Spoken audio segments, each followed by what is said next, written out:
दक्षिण में सत्यापन करेंगे। मौबा मित्रा,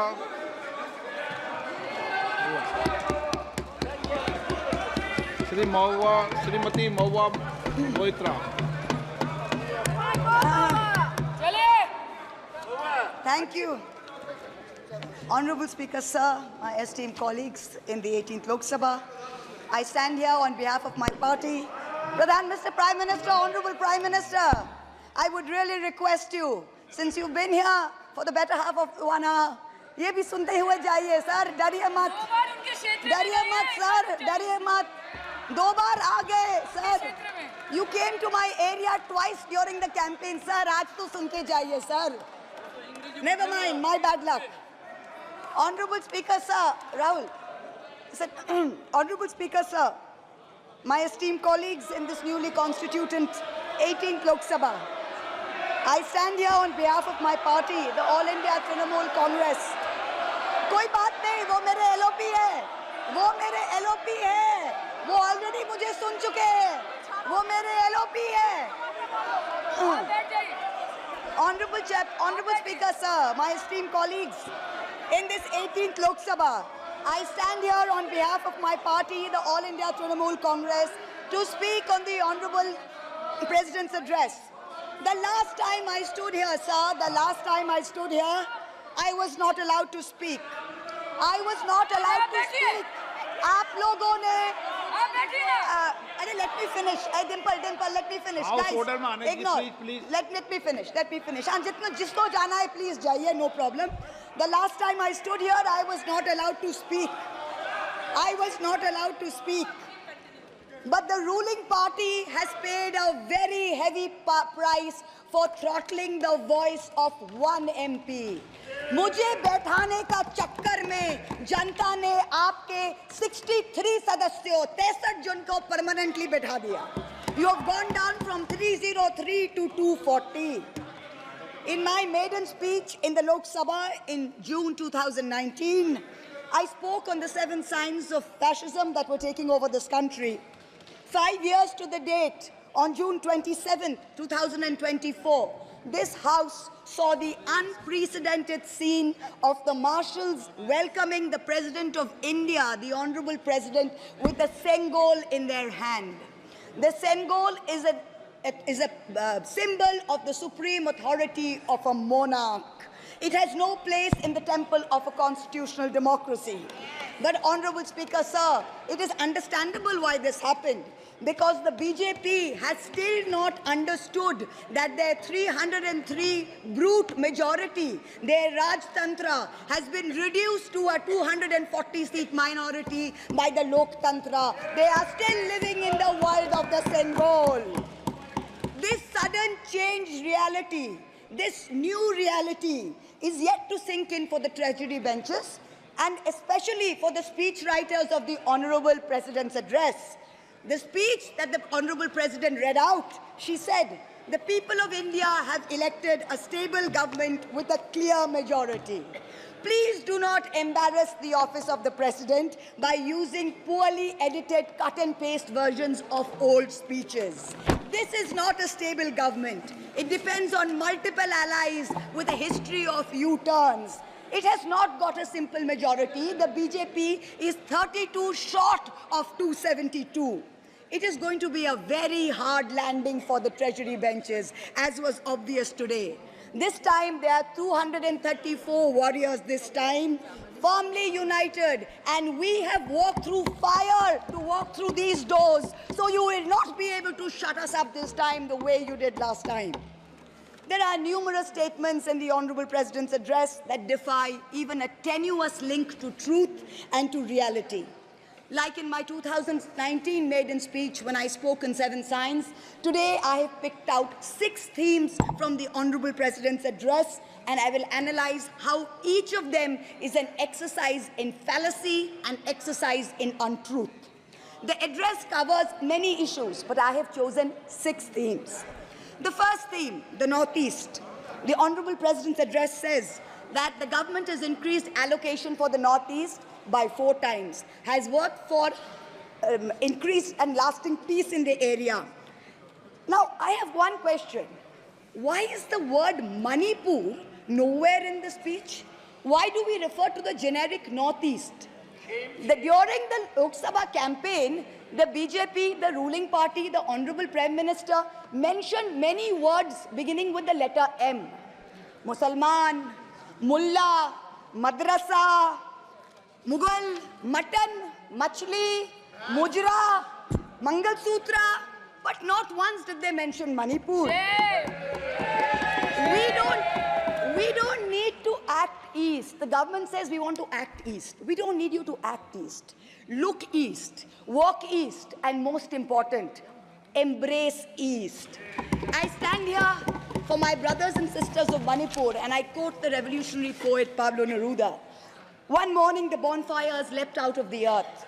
One morning the bonfires leapt out of the earth, devouring human beings. And from then on, the fire. From then on, blood. Come, see the blood on the streets. Come, see the blood in the streets. Please go to Manipur, see the blood in the streets.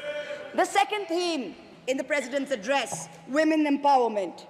The speech says, women in our country have been demanding greater representation in the Lok Sabha and Vidhan Sabhas, and today they stand empowered by the Women's Reservation Act. This is a complete untruth. Firstly, you conveniently delayed reservation for women in parliament because you actually fear women. Yes. You fear Nari Shakti. Yes. You want their support, but you certainly don't want us here. The 17th Lok Sabha had 78 women, 14.3%. The 18th Lok Sabha, this Lok Sabha has only 74 women. Yes. 4 women less than last time, only 13.6%. The ruling party, the BJP, had called a special session to bring in the Women's Reservation Bill. They have got a shameful 30 women MPs out of 240, only 12.5%. It is only Mamata Banerjee's Trinamool Congress that in 2019 had 37%, and even this time has got 38%. The President's address talks of a comprehensive campaign by the government to enrich and make 3 crore women Lakhpati Didis. All that we have seen so far is a far more comprehensive campaign to make 1 Arabpati Dada. I'm sure I don't need to take his name in this house. I'm sure we all know who we are talking about. The third theme, Kashmir. The address mentions that after decades of shutdowns and strikes, the Kashmir Valley has voted in an atmosphere of stability and security. But if abrogating Section 370 was such a good idea, why did the ruling party, the BJP, not even dare to put up candidates in the 3 valley seats of Anantnag, Baramulla and Srinagar? If 370 was such a big deal and you were going to campaign on the basis of 370, you did not even dare to fight the seats. The Kashmir Valley has voted in MPs who were against your 2019 decision. You downgraded Ladakh into a union territory. You told them it was a temporary move. Today, 5 years later, the Ladakhis are still waiting. They have not got back their statehood. You have not given them a legislature. You have not included them in the 6th schedule. You have not given their demand of 2 separate seats of Leh and Kargil. As a result, in the current Lok Sabha, the Ladakhis have relegated you to 3rd position in the Lok Sabha. You lost it. The 4th theme in the Honorable President's address, the Election Commission of India. The speech expresses gratitude to the ECI for conducting the largest election in the world. With all humility, with no intent to denigrate the office of what used to be the august constitutional body of this land, let us as members of this opposition put on record that we won in spite of the EC, not because of it. The commissioners chosen by a government-dominated panel in willful disobedience of the Supreme Court turned a deaf ear to the most egregious violations of the Model Code of Conduct by the ruling party, by the Honorable Prime Minister with his hate-filled speeches and his divisive religion-based rhetoric. This country has been ashamed and disgusted by the language used against minorities during this campaign. This election will go down in history where an eager and compliant election commission turned a blind eye and a deaf ear against the excesses of the ruling party when the MCC was in effect. Opposition leaders were arrested, party accounts were frozen. ED and CBI even came into our election offices with impunity. Ultimately, the voters took charge and they said, "Bahut ho gaya. Enough is enough." The fifth theme, and here I have to commend the speechwriter's very dark, almost macabre sense of humor. The Indian Railways, aviation and infrastructure. The address says that work on the Ahmedabad-Mumbai bullet train is going on at a fast pace, and Indian Railways is doing feasibility studies for bullet train corridors in the north, in the south, in the east of India. Now I'm going to ask the government a question. Why are you, Honorable Chairperson? Is this a cruel joke? You are sanctioning 1,08,000 crores, 1,08,000 crores for one single Mumbai-Ahmedabad bullet train. A basic high-speed rail network costs 200 crores per kilometer. The Indian Railways is touting the Kavach anti-collision system. It's an automatic train protection system as the cheapest in the world, says 50 lakhs per kilometer is the cost. The total rail tracks in India is roughly about 126,000 kilometers. So the cost of covering all of India with Kavach is going to be 63,000 crores. All of India's Kavach costs 63,000 and one single Ahmedabad-Mumbai bullet train costs 1,08,000. Please look at the numbers. Last June in Balasore, 3 trains collided, 296 people died. The ministry said Kavach was not operational on that route. Last week, Kanchenjunga Express collided with a goods train in New Jalpaiguri. 10 people died. Again, the ministry said Kavach is not operational on the route. The Economic Times had a survey which said at the current level of funding, it will take 50 years for all of India to be covered under Kavach. And you're telling us about bullet trains. And please don't start shouting about what it was during Nehru's time. We don't know and we don't care. False equivalences cannot take the place of real body bags. The address mentions about how India is apparently the third largest domestic aviation hub of the world. In truth, India's airports have become domestic hazard hubs. First in Jabalpur, then in Delhi, then in Rajkot. Newly constructed airports have canopies falling down, killing people. The newly constructed Rampat in Ayodhya has had 3 cave-ins in the last week.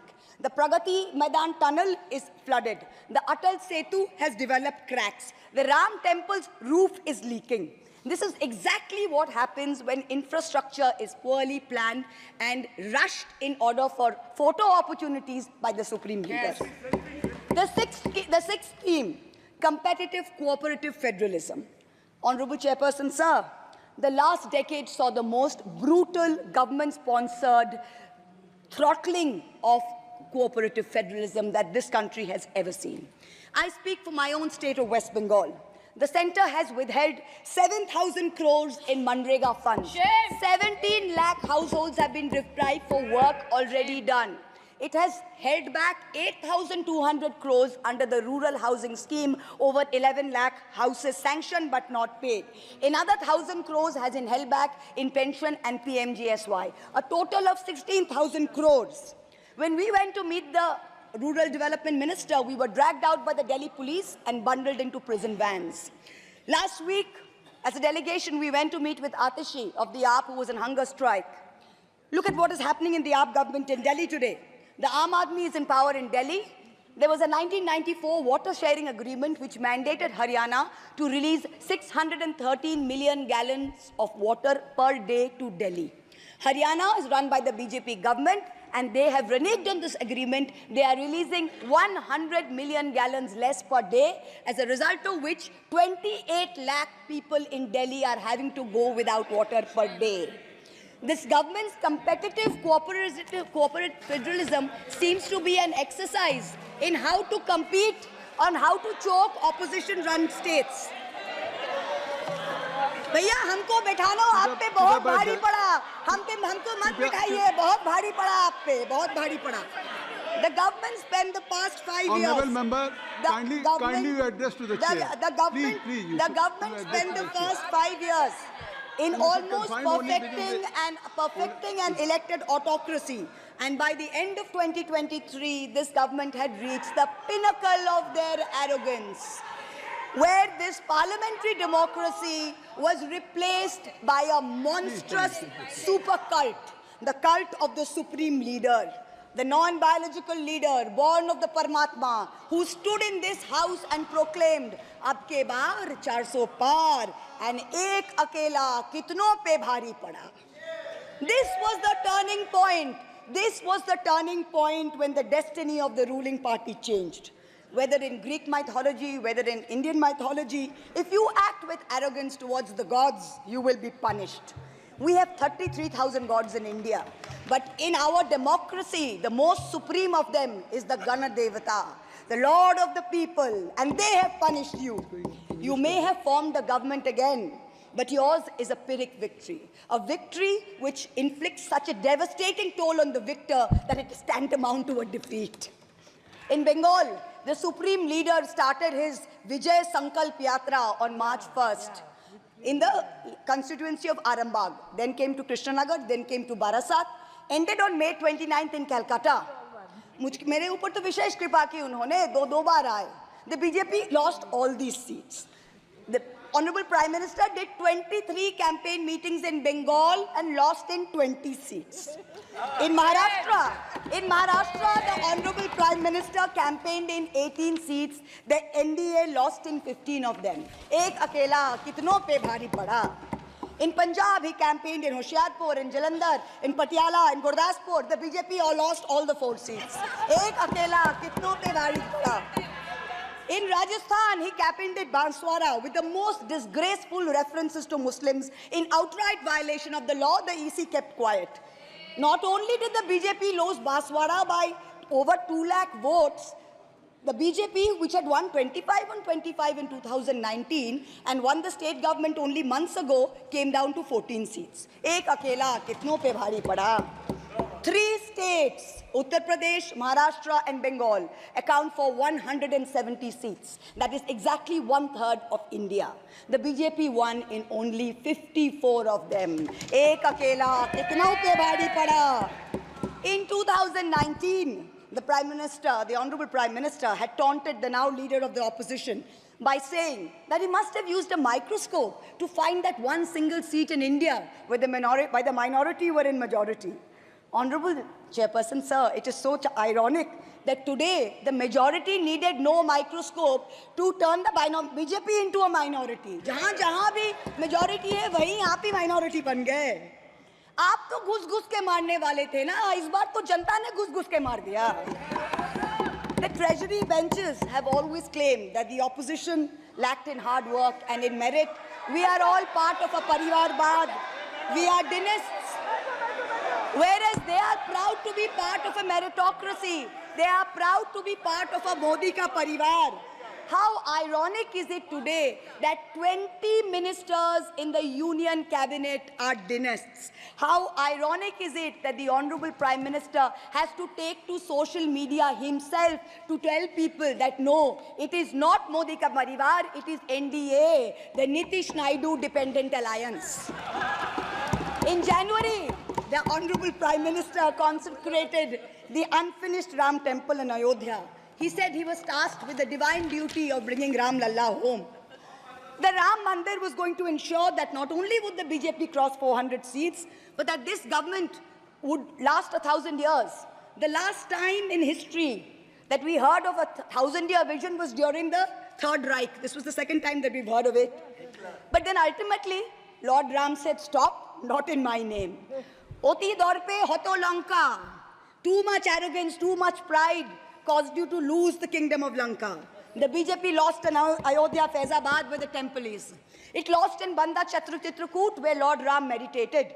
It lost in Shravasti, where the son of the Honorable Prime Minister's ex-secretary said, my father has built the temple, campaigned in his name, you lost there. All the seats around Ayodhya, Basti, Sultanpur, Ambedkar Nagar, the BJP lost. ये तुम लोगों के नाम जपों में पहले सा आराम नहीं.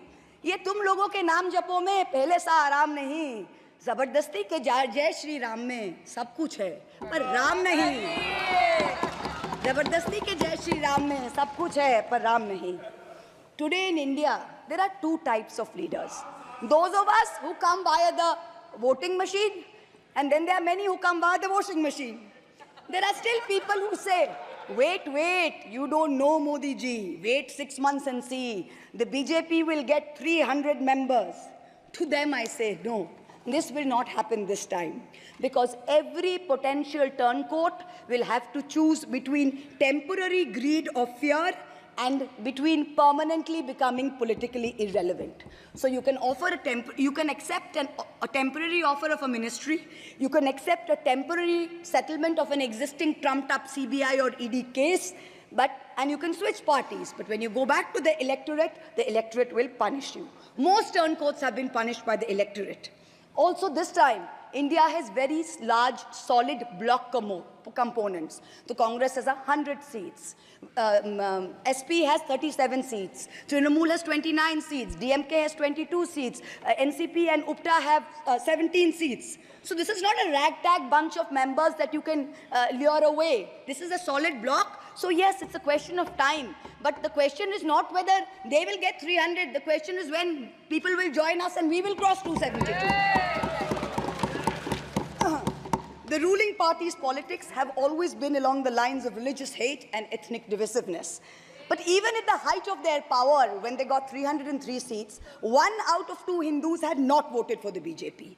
This time, even in their core Hindi heartland, their core voters have deserted them. The Muslims in India, over 250 of them, called infiltrators, called terrorists in the land of their birth, waited silently, patiently, and bided their time. And in one voice during this election, in every state, they stood up and they told the government, and I quote the poet Puneet Sharma, "Hindustan se mera seedha rishta hai. Tum kaun ho be? Tum kaun ho be? Kyun batlau tumko kitna gehra hai?" The Dalits, whom the BJP paid lip service to for so many years, realized that even the talk of 400 seats meant that Baba Sahib Ambedkar's constitution was in danger, and they deserted the party. The Marathas, whom the BJP coalition had tried so desperately to woo, realized that their promises were worth nothing. The BJP and its allies lost 7 out of 8 seats in Marathwad. The Jats, the careers of their youth at risk with this ill-conceived Agniveer scheme, their farming livelihoods threatened, their female wrestlers manhandled.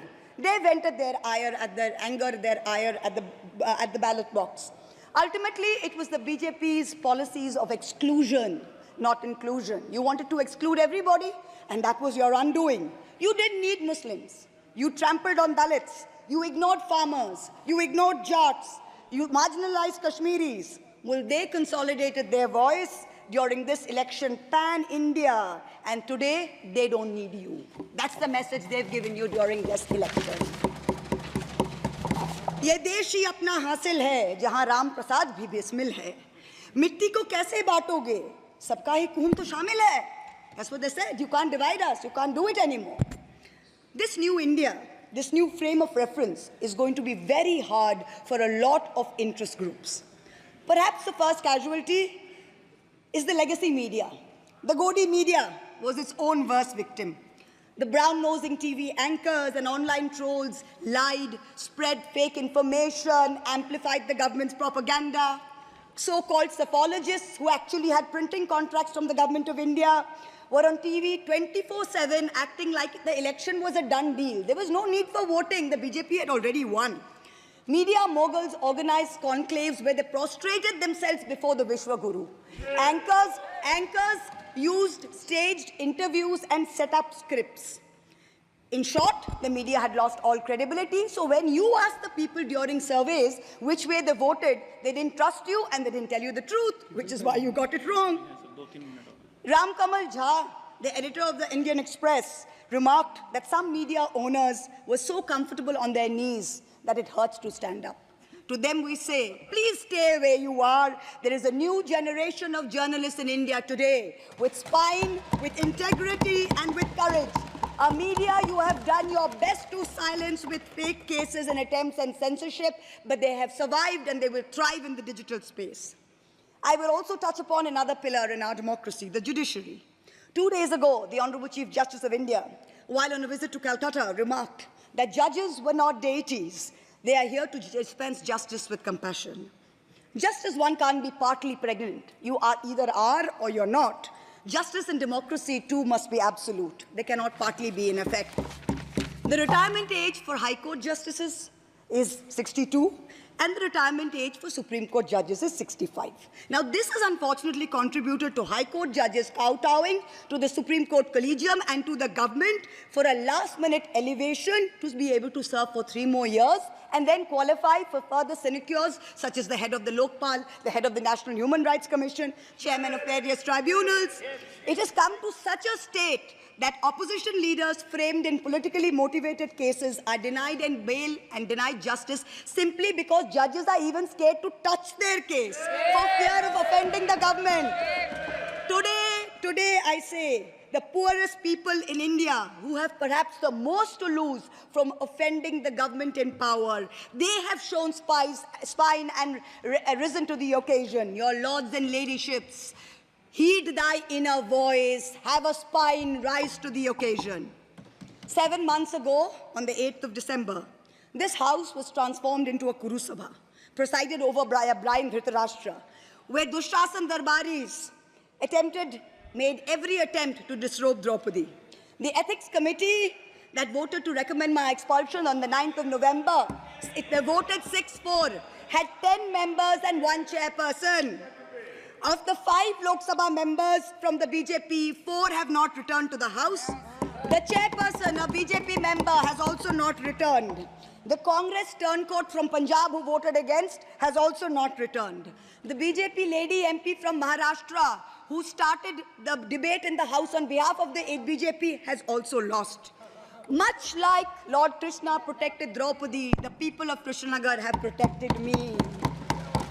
In the last year, a lot of people look at me and say, oh, Mahua, you must have lost a lot. You lost your membership, you lost your house. And by the way, I also lost my uterus due to a surgery. But you know what I gained? I gained what Rahulji said, the freedom from fear. I do not fear you. Yes. I will see the end of you. We will see the end of you. Your ED, your CBI, your income tax, your trolls, your media, your bought-out judges, nobody can scare us. The people of India are patient. They will wait patiently for this government to fall. And I hope that whoever writes the next speech for the Honorable President of India will give her the respect and the honor due by not filling it with falsity. This government has dishonored the office of the President by giving her a script that is full of lies. We wait, and the people of India wait, for the restoration of her honor and for the honor of her august office. It is in this hope that I bow my head to the holiest of our books in its 75th year of adoption. Hail the Constitution, Joy Sangvidhan. Thank you.